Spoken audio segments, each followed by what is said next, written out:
భద్రాచలము పుణ్యక్షేత్రము అంతా రామమయం.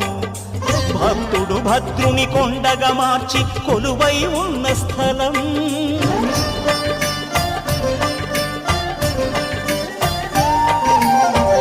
భక్తితో రామదాసు ఈ ఆలయమును కట్టించనయా. సీతారామ లక్ష్మణులకు ఆభరణములే చేయించనయా.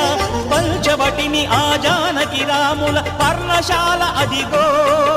సీతారాములు జలకములాడిన శేషతీర్థమదిగో. రామభక్తితో నదిగా మారిన శబరి ఇదేనయ్యా.